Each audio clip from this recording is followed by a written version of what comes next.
Benvinguts a la segona jornada del 31 Congreso Banfic. Comencem en la primera taula del dia, atenció a les persones vulnerables.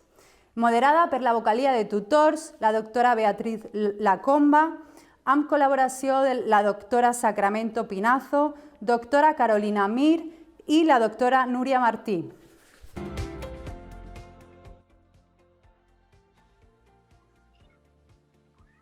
Hola, buenas tardes. Bienvenidos a la mesa de debate de atención a las personas vulnerables. No es necesario contar que este último año ha sido un año muy difícil para todos, que hemos vivido situaciones que nos hubiera costado imaginar y es en estos momentos de vivencias tan complicadas donde se hacen más evidentes las desigualdades entre las personas. Hoy contamos con tres ponentes para esta mesa de debates que ya las conocemos de los webinares que compusieron el itinerario.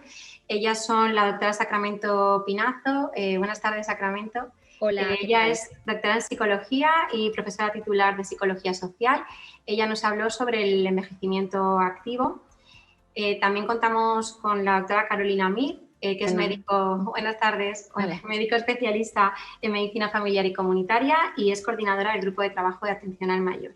Ella nos habló, participó en el itinerario sobre la soledad como la otra gran pandemia. Y con la doctora Núria Martí, que ella es médico de familia también. Hola, Núria. Hola, buenas tardes. Es miembro del grupo de trabajo de atención domiciliaria y cuidados paliativos de la SOMAFIC y ella nos habló sobre cuidados paliativos. Yo para comenzar esta mesa de debate pues quería pediros que nos hicierais una pequeñita aportación de lo que fue vuestro webinar sobre la atención de las personas vulnerables, sobre este itinerario. Empezamos con Sacramento. Bueno, pues en el webinar hablé de envejecimiento activo y hablamos de envejecimiento activo cuando nos referimos a desarrollar todo el potencial que tienen las personas, alcanzando la mayor capacidad posible de bienestar físico, psicológico, social. Hemos de tener en cuenta que para hablar de envejecimiento debemos siempre recordar que hay una heterogeneidad de las maneras de envejecer.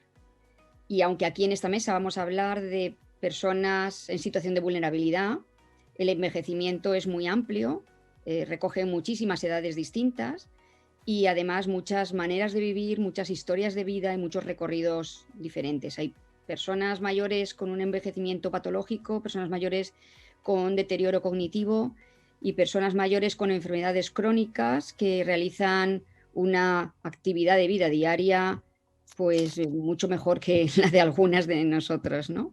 Está claro que la pandemia ha afectado a todas las personas, pero ha afectado de manera directa o más todavía a las personas mayores por algunas cosas y solo digo un par, ¿no? La primera, pues las personas mayores que están en residencias porque estaban institucionalizadas y han tenido un tratamiento diferente por vivir en esos entornos comunitarios. Y luego las personas que vivían en sus domicilios, porque el aislamiento y el confinamiento que hemos vivido todos, ellos en su mayoría lo han vivido de manera peor. Habían incluso normas que hablaban de a los mayores de 70 años tenían un tiempo concreto para salir a la calle distinto al del resto de la población, ¿no? Está claro que el miedo se ha instalado en las vidas y también y mucho en las vidas de las personas mayores.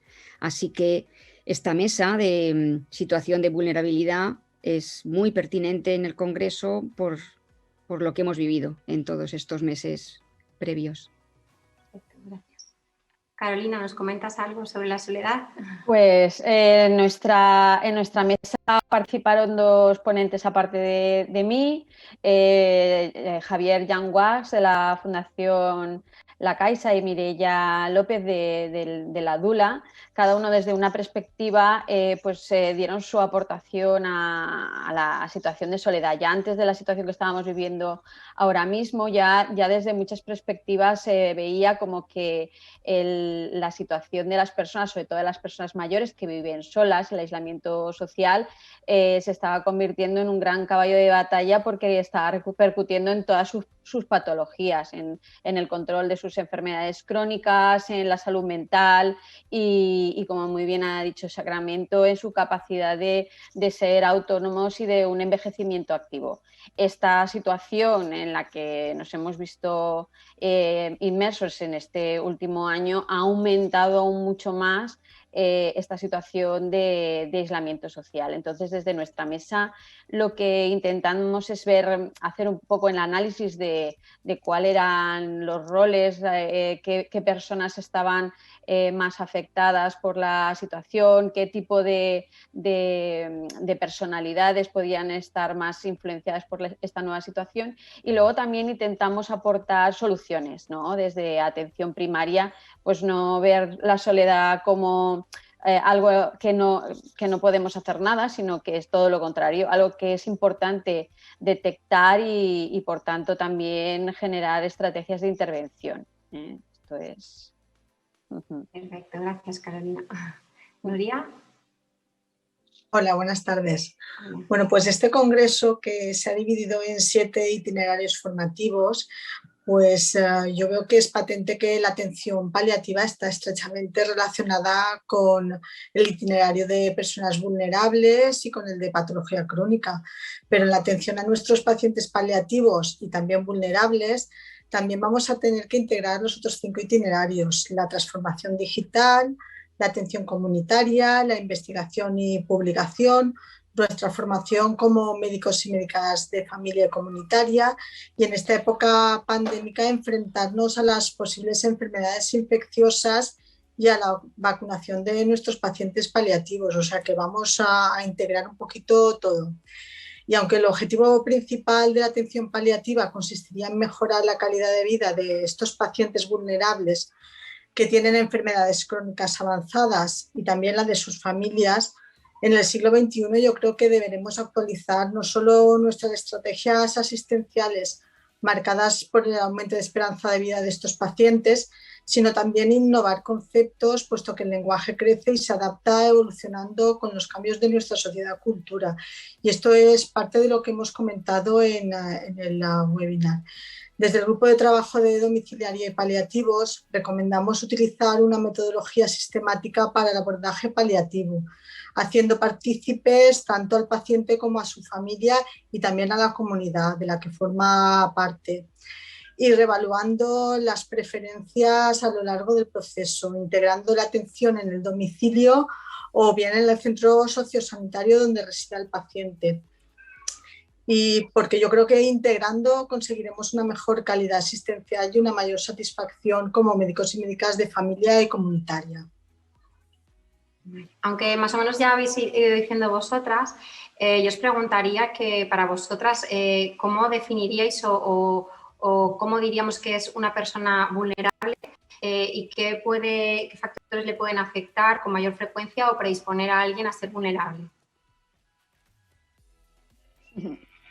Bueno, si quieres que empiece por seguir el orden, pero vamos, podemos romperlo en cualquier momento, compañeras. Yo creo que hay que tener en cuenta que hay unos determinantes que son físicos, que tienen que ver con la salud de las personas, pero hay otros determinantes que tienen que ver con el entorno físico en donde la persona vive, las barreras arquitectónicas que hay. Luego hay determinantes que son conductuales, de estilos de vida, y otros que tienen que ver con lo social y otros con lo económico. Así que una persona en situación de vulnerabilidad es una persona que está afectada por todos esos determinantes en el grado menor de posibilidades para hacer frente a ellos, ¿no?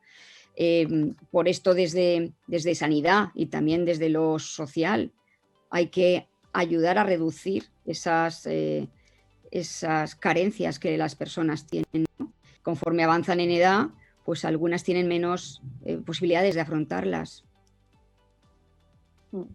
Sí, no, yo desde mi perspectiva también lo que quería decir, que aparte de eso son los recursos que tiene cada uno, ¿no? Los recursos que va adquiriendo a lo largo de su vida, y que cuando pues se establecen situaciones de riesgo, pues ya sea económicas o sociales, como tú me bien has dicho, el entorno familiar que cambia, ¿no? pues es cuando la persona, aparte de tener una situación de riesgo, aumenta más ese riesgo a ser vulnerable cuando no es capaz de adaptarse a estas nuevas situaciones. Por ejemplo, volviendo al tema que nos ocupa actualmente, pues eso, vemos cómo ha habido mucha diferencia de adaptación de unas personas a otras dentro de una misma situación de crisis, ¿no? En base a sus recursos personales, ¿no? Eso también yo creo que tenemos que hacer hincapié. Y luego, desde nuestra perspectiva como médicos de familia o desde atención primaria, pues la capacidad también de hacer ver estos recursos a la población, ¿no? Eso también tendríamos que ponerlo en valor, ¿no? Bueno, pues si entendemos como una persona vulnerable es la persona más frágil, la que tiene más posibilidad de ser dañada o de ser herida, por supuesto que los pacientes paliativos con enfermedades crónicas avanzadas pues tienen una mayor vulnerabilidad. Entonces yo creo que es importante, como han dicho el resto de componentes de la mesa, utilizar todos los recursos disponibles a nuestro alcance para minimizar esa fragilidad en la medida de lo posible. Y nosotros, como médicos de familia, ¿cómo creéis que podemos detectar esta vulnerabilidad en la consulta? ¿Creéis que es importante hacerlo? Y luego también, ¿creéis que hay diferencias de género? A ver, si queréis empiezo yo ahora, porque como ya si cambiamos el orden. Pues, a ver, por supuesto, ¿no? O sea, la perspectiva de género se ha visto que está muy marcada en el caso de la vulnerabilidad, ¿no? La mujer, por su rol dentro de la sociedad y sus múltiples cargas, pues está más marcada por situaciones de riesgo, ¿no? En situaciones de vulnerabilidad, y ya no solo personal, sino socialmente, familiarmente y desde el punto de vista laboral. Y luego, que si podemos hacer intervención o cómo podemos detectar la vulnerabilidad, no era la otra parte de la pregunta. Bueno, pues yo creo que esta parece una cosa sencilla de decir, pero muy difícil de hacer, que es tener sensibilidad. Yo creo que nos pasamos a veces de ser demasiado clínicos en nuestra labor diaria y nos falta la sensibilidad de lo social, porque al fin y al cabo todo lo que tiene que ver con la vulnerabilidad de las personas, bueno, todo no, porque como muy bien ha dicho Nuria, pues están las enfermedades crónicas que hacen a los pacientes más vulnerables, los estados de paliativos, pero a veces son personas que pasan por nuestra consulta sin darnos cuenta y simplemente poniéndonos a lo mejor las gafas de verlos desde la perspectiva de los determinantes de salud, como bien ha dicho Sacramento, pues a lo mejor detectaríamos muchos casos de vulnerabilidad que se nos pasan desapercibidos porque nos centramos exclusivamente en datos analíticos y en cosas casi matemáticas, ¿no? Entonces yo creo que la sensibilidad es la parte clave, ¿no? de los médicos de familia, tener una sensibilidad hacia esto. Bueno, pues de hecho yo creo que esta pandemia ha servido para, de alguna forma, visibilizar la capacidad de la atención primaria para innovar con mínimos recursos. Durante las fases iniciales de la pandemia, en la que la mayoría de consultas eran telefónicas y las hacíamos con pacientes que estaban en aislamiento domiciliario, pues empezamos a detectar muchas situaciones de vulnerabilidad por soledad, de gente que estaba sola y que estaba confinada. Y bueno, pues yo creo que empezamos a innovar un poco, pues incluyendo en los checklists de primera valoración, pues si esta persona vivía sola, si tenía recursos para hacer la compra. Empezamos a lo mejor a ver si tenía disponibilidad de mascarillas y de guantes, y empezamos, bueno, pues a acercarles esas mascarillas que no tenían posibilidad de acceder. Luego veíamos que, bueno, pues que no tenían recursos para hacer la compra o para recoger la medicación de las farmacias, y entonces empezamos a mover un poquito los recursos comunitarios para, bueno, pues para facilitar que las oficinas de farmacia les ofrecieran pues el recurso de farmacia a domicilio, les acercaban la medicación a casa. También contactábamos con servicios sociales municipales para ver qué posibilidades tenían de ayudar a estas personas. Y yo creo que esto ha supuesto una forma de valorar vulnerabilidad y apoyar en un momento muy delicado. Y lo hemos hecho pues casi un poco a salto de mata, ¿no? Un poco pues tal y como iban viendo las cosas, pues intentábamos ir resolviendo pequeñas cositas que a lo mejor, bueno, pues también forman parte de nuestro trabajo, a mí me parece. Yo añadiría un poco lo que has dicho, Nuria. Es necesaria la coordinación sociosanitaria, algo que yo llevo escuchando, no sé, 20 años o no sé, o más, que está ahí como un propósito, pero ya no sé si es que es una utopía, es algo que no va a ser jamás alcanzado. En la pandemia creo que ha quedado demostrado la necesidad de esa coordinación. Vamos, que sin la coordinación, pues las cosas no pueden funcionar, ¿no? Luego, por otro lado, somos seres biopsicosociales y necesitamos cuidar cuerpos, pero también cuidar todo el resto de la persona, ¿no? Desde ayudar en su espíritu al final de la vida, ayudar en lo social, ayudar en los afectos, en las emociones y sí, claro, tratar con humanidad, ¿no?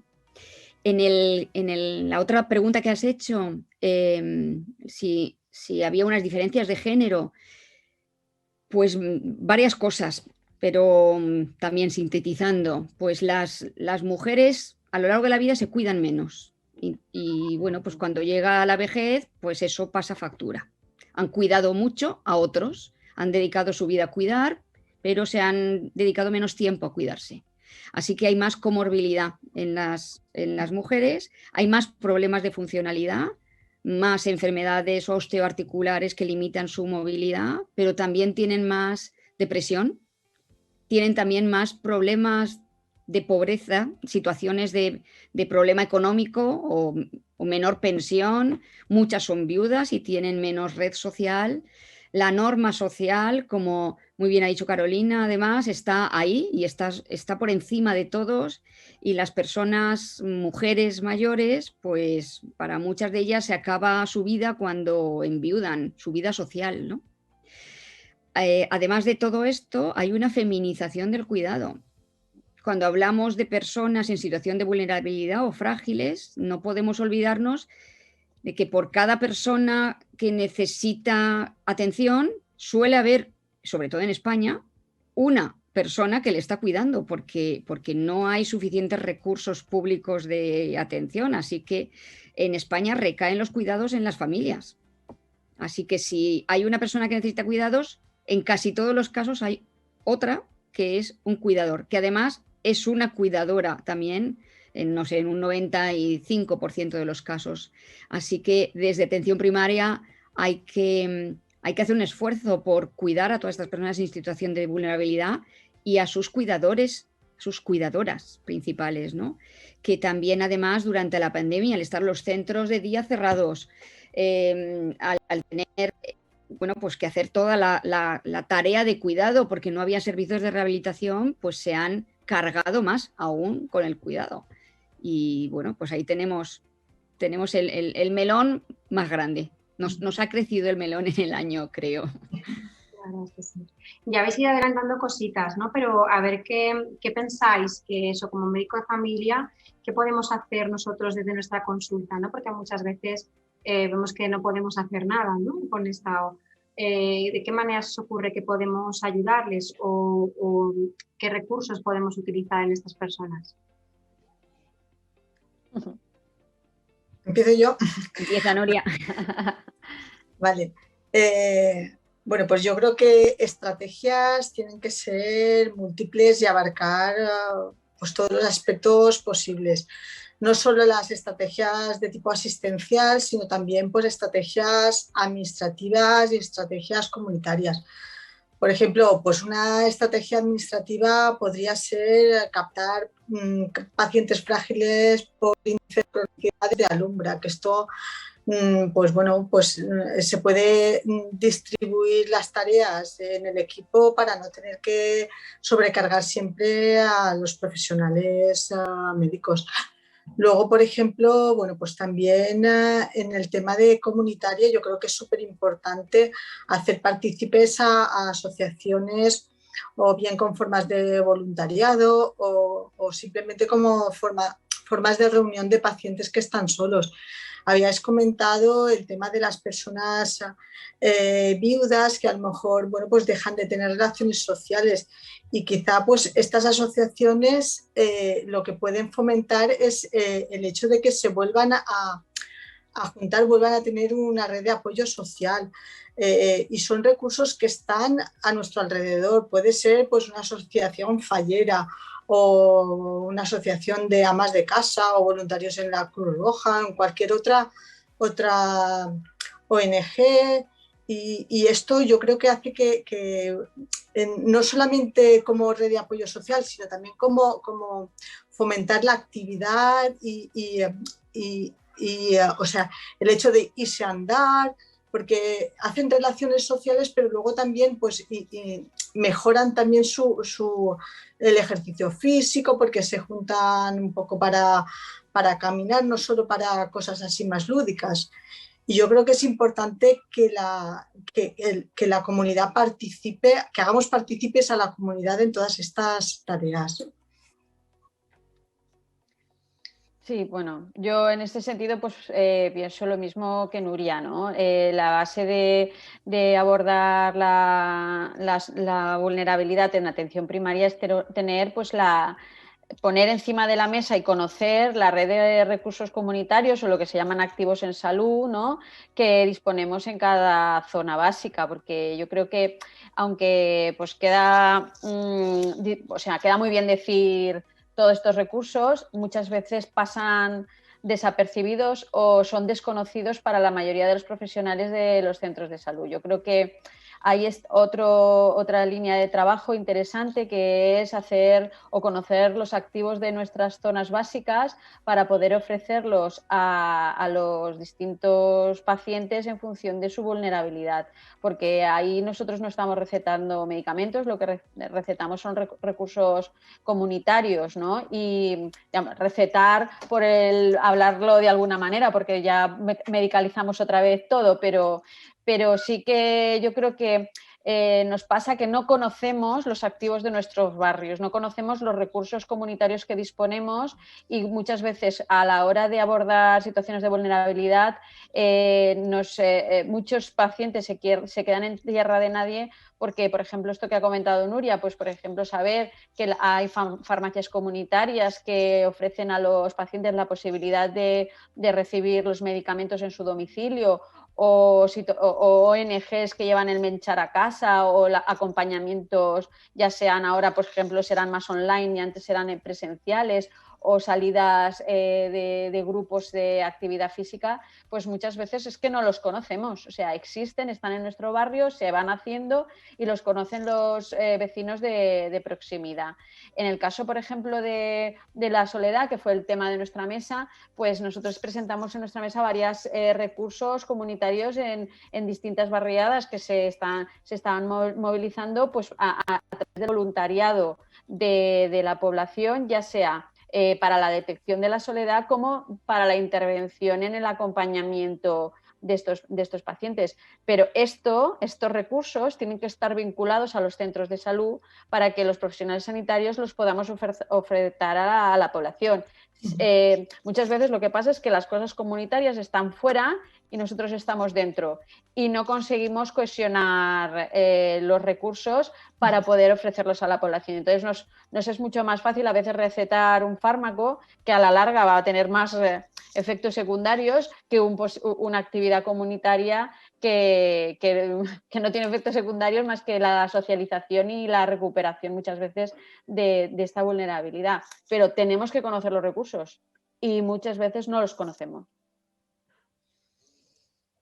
Claro, volvemos otra vez al tema de la coordinación, ¿no? Sociosanitaria y comunitaria, ¿no? El médico de atención primaria es un médico que está en la comunidad y por tanto forma parte de todo el entramado, ¿no? Es un recurso más, pero debe haber relación entre los recursos, porque si no, pues es difícil que se pueda recetar, date un paseo en lugar de tómate esta pastilla, porque cuanto más andes, menos te dolerán las piernas y no al revés, ¿no?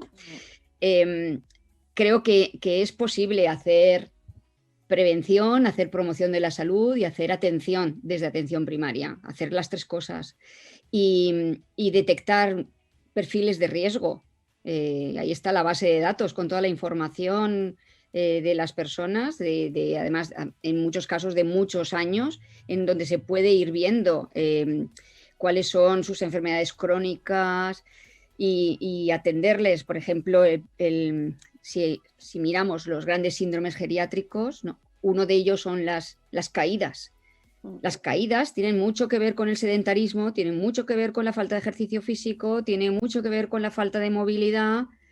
Si recetáis movilidad, si recetáis movimiento, pues no llegará a haber tanto síndrome geriátrico relacionado con caídas, ¿no? Luego, en el caso de las mujeres mayores, ¿no? Con tantos problemas cardiovasculares, la hipertensión, para muchas de estas enfermedades, la prevención y la promoción de estilos de vida saludables, la nutrición adecuada, las dietas cardiosaludables o cognitivo saludables, pues ayudan muchísimo también, ¿no? El otro síndrome geriátrico, que es el deterioro cognitivo, también se puede trabajar para prevenirlo, ¿no? Y ahora que se ha avanzado tanto en lo digital, pues es más fácil estar con la ventana abierta al mundo para hacer ejercicios de todo tipo, ¿no? Una ciudad neurosaludable también, ¿no? Y por tanto, actividad física, nutrición, relación social, bien barato y ¿cómo era esto? Poco plato y mucha suela de zapato. ¿No? Y aquí añadiríamos y mucha verdura y fruta de dieta mediterránea, creo, ¿no? Por aquí me preguntan que cuál pensamos que es el papel de la atención primaria en relación con la residencia de las personas mayores.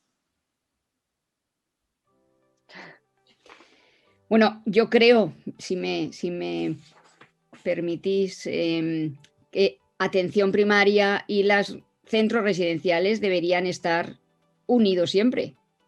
De hecho, las personas que viven en los centros comunitarios están en esa vivienda como podían estar en cualquier otra vivienda, ¿no? Tienen que estar adscritos a algún centro de salud.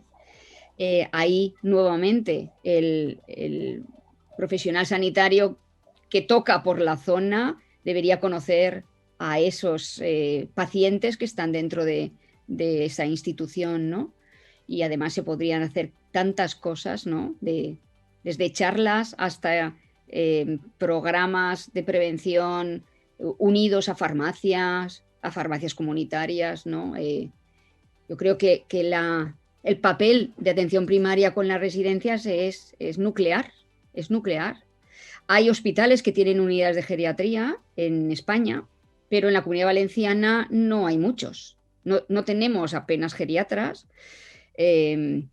Por tanto, no es papel del hospital y la unidad de geriatría más que los casos quizá más avanzados o algunas áreas de trabajo o de atención concretas, o estar en relación las unidades de geriatría de los hospitales con los centros de salud y con las residencias, ¿no? Como un triángulo perfecto, creo, ¿no?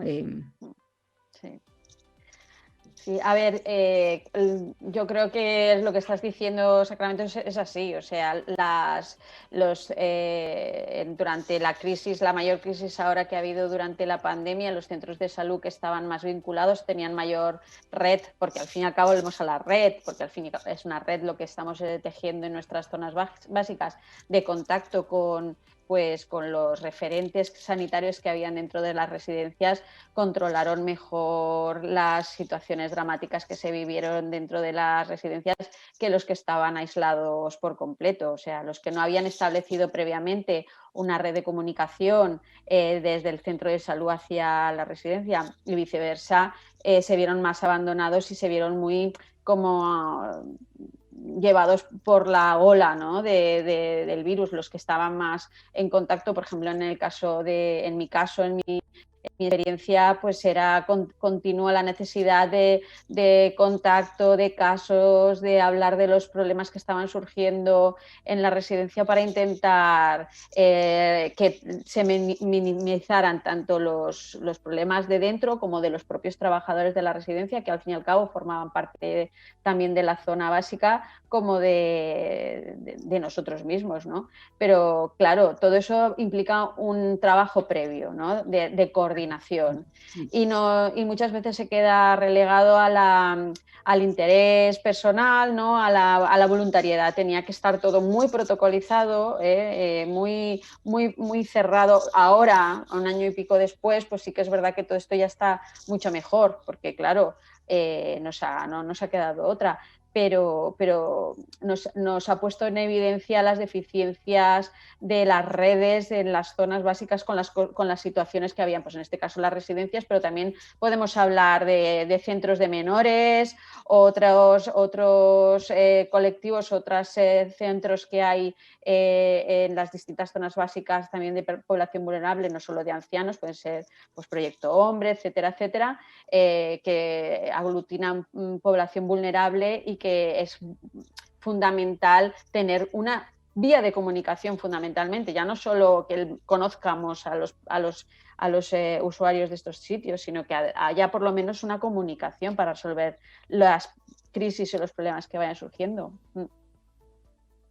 Claro, entretejer la relación, ¿no? Al final Exacto. esa red de soporte es una red en donde diferentes elementos o agentes comunitarios están y tiene que funcionar esa red, ¿no? Y no puede ser que tu salud dependa del código postal. Al final ya hay literatura sobre eso, ¿no? Y es una pena, es una pena. Sí, sí, sí.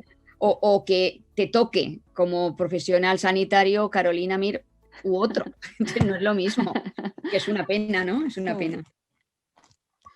De hecho, muchas veces el contacto con las residencias sociosanitarias se limita exclusivamente a la atención continuada y es el único contacto a lo mejor que tenemos más directo y esto, bueno, pues es algo a cambiar, a cambiar. Claro, tener en cuenta que en las residencias hay un profesional de la medicina, pero a menudo, bueno, la media de número de personas que viven en la residencia son 100 y pico. Hay pocas residencias que son de pequeño tamaño, lo más habitual son 100 y pico personas y hay un solo profesional de medicina que tampoco está las 24 horas ahí.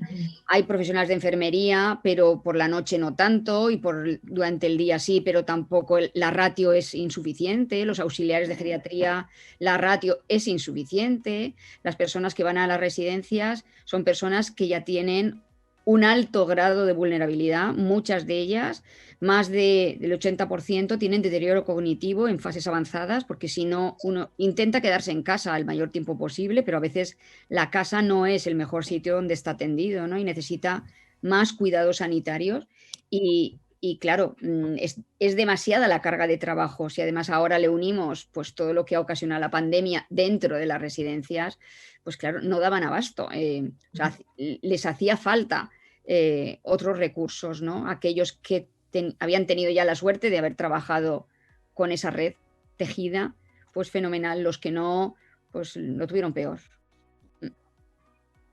Y yo también os quería preguntar, ya creo que para finalizar, que nos queda poquito tiempo, dado el envejecimiento actual de la población y la vulnerabilidad de las personas, ¿creéis que la atención primaria debería replantear el modelo de atención asistencial?